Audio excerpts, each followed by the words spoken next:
Hey everyone, it's Ben Hardy here, and in today's video, we'll be comparing the Jeep Wrangler Rubicon to the Ford Bronco Badlands. Before we get in this video, I want to give a huge shout out and thank you to the Larry H. Miller Jeep here in Provo and the Ford here in Provo for giving me some time with both of these vehicles. Both of these are available for sale for the time being, so if you're interested, I'll include a link to their inventories in the description down below.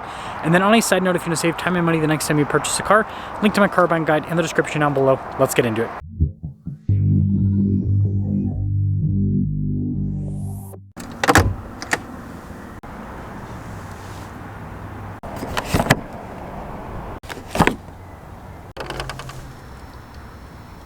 Under the hood of the Bronco, we have a turbocharged 2.7 liter V6 that goes through a 10-speed automatic transmission.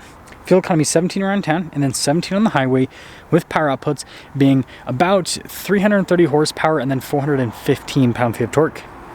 Now, powering this Rubicon is the 4xe powertrain, which is a turbocharged 2-liter 4-cylinder paired to an 8-speed automatic transmission and a hybrid system. Total system output is 375 horsepower and then 470 pound-feet of torque. Now, when it comes to economy, you can drive over 20 miles on a charge because it's a plug-in hybrid. And then, in terms of actual economy, you can average, well into the 20s with this.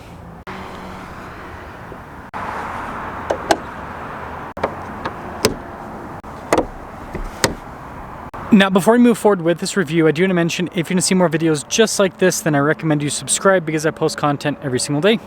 Now, starting off with the Bronco, you guys can see we've got this upgraded bumper here for off-roading. We've got really rigid recovery points, and then I love the headlight design here with the Bronco logo. But yeah, very boxy, right? And the Wrangler has a similar theme of boxiness, and both of them, of course, have the upright windshields. Notice with the Rubicon, again, upgraded bumper, but this one actually has a winch from the factory, which is definitely a cool bit of off-road equipment. And then still cool light design and everything. I like the blacked out grille. I think that looks really sharp. But yeah, let me know which front end you like better. I think both of them look good, just in different ways.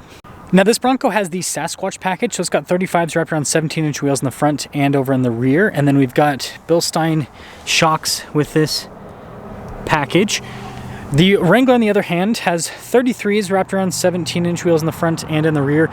You can get 35s on the Wrangler with the Extreme Recon package. They're actually pretty hard to come by, though. Most of the Rubicons you'll see are going to have these 33s. And then no Fox shocks or anything. You just have regular Mopar shocks now with the Wranglers. Solid front axle with the Rubicon, by the way, whereas the Bronco has independent front suspension. Now, here's your full side view with the Bronco. And then here's your full side view with the Wrangler. Now, taking a look at the key fobs, you guys can see they both have the same functionality on them, but Jeep logo on the back, Bronco logo on the back of the other one, so a little bit different, right?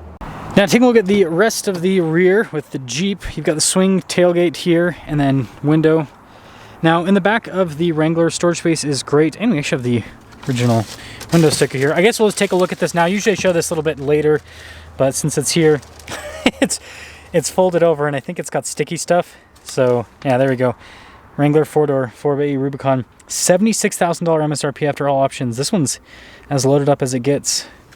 So, but yeah, anyways, good storage space back here overall. It's cool to see the green on the cage.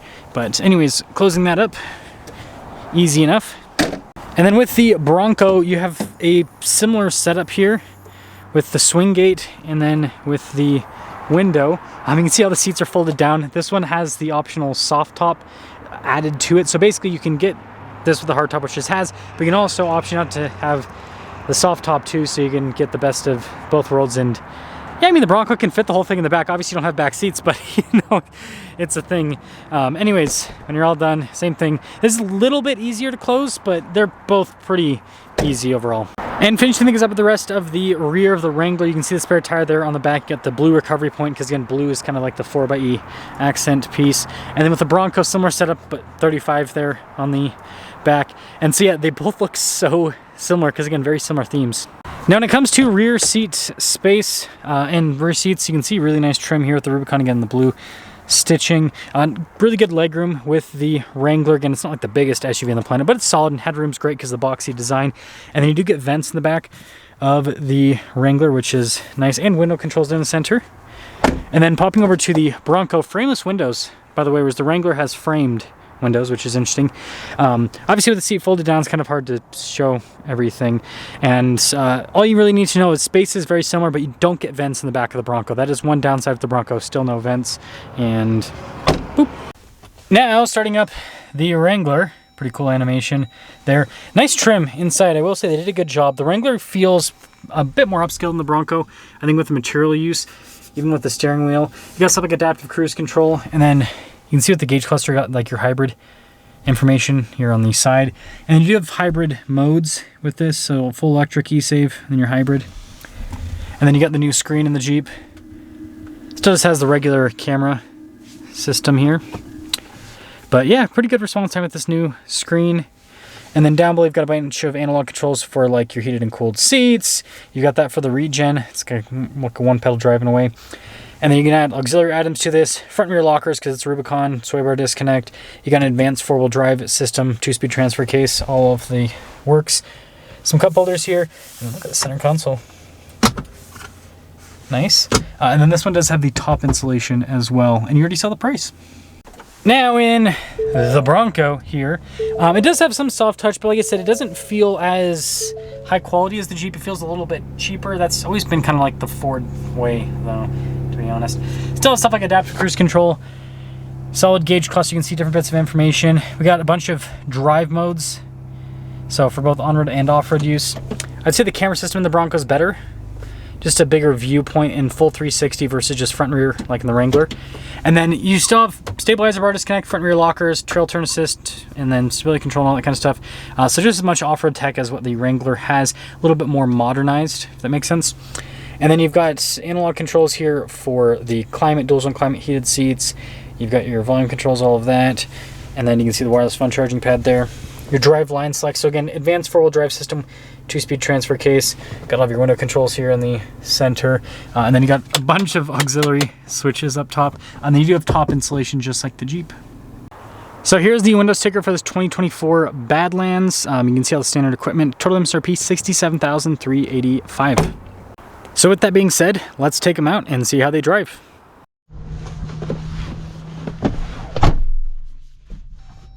Well, let's talk about visibility before you set off in the Jeep. Here's visibility of the hood. Both of the mirrors do a blast running.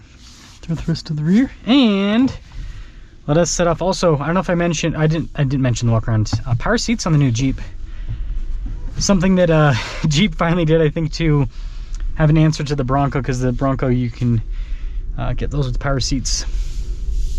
But I'm sure this is going to be a completely different driving experience, because hybrid versus non-hybrid, it'll be very interesting to see what these are like. Very, very smooth so far. Again, that it's kind of like a one pedal drive like experience.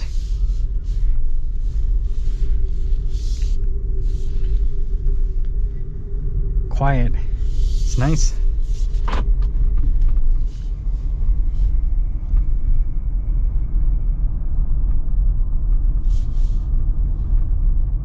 Very smooth.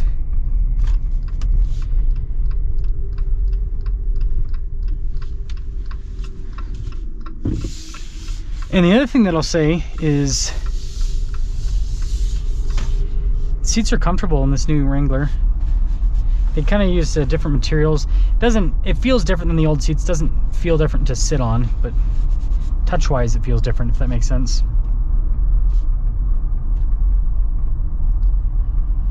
Now the insulation in this is not as good as the Bronco, but it's still, I mean, it's better than Wranglers in the past. I will say that. It's definitely better than Wranglers in the past. And we've got our acceleration here.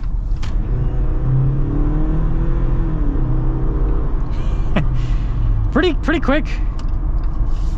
It does take a second for everything to kind of come in play, because it's got to turn on the engine and then all that kind of stuff. So there's a lot going on, but it's got a good amount of power.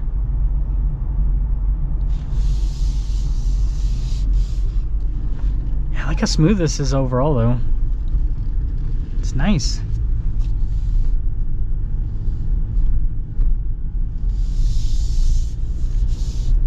and now the engine's on. So yeah, with that being said, let's go jump into the Bronco and see how it compares from a driving characteristic perspective.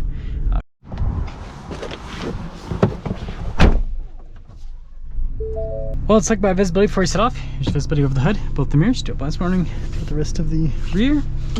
Good visibility, just like the Jeep. Again, they're boxes. Boxes are easy to see out of. And with that being said, a little bit bigger than the Jeep. Like the width, it feels wider than the Jeep in terms of the driving. Steering feels significantly different. The Jeep, right, with a solid front axle. You know, the steering's got a little bit of vagueness. This is more direct. It's a little bit of a difference there. Turn signal's annoying in the Ford. It's like this loud clicking. It's not the worst thing on the planet, but it is a little bit out there. Engine's way different, right? So you don't have the smooth feel from the electric side of things, but here's the deal is the smoothness with the Jeep ends once the power, you know, the engine turns on, because then you've got two different systems that have to communicate with each other. Whereas this, yeah, not as smooth as the fully electric side of things of the Jeep, but smoother than those two systems communicating, if that makes sense. And then see, kind of torque feels great, and this is down on power compared to the Jeep, but I wouldn't say that it feels slow by any means. It's not bad.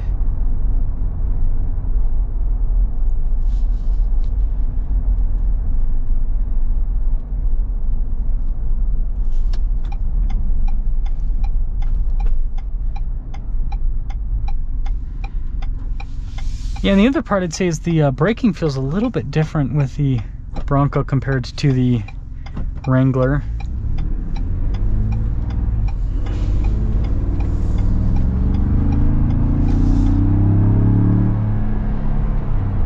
I mean, again, on paper it's supposed to be slower, but it doesn't necessarily feel, they feel pretty similar in terms of the acceleration.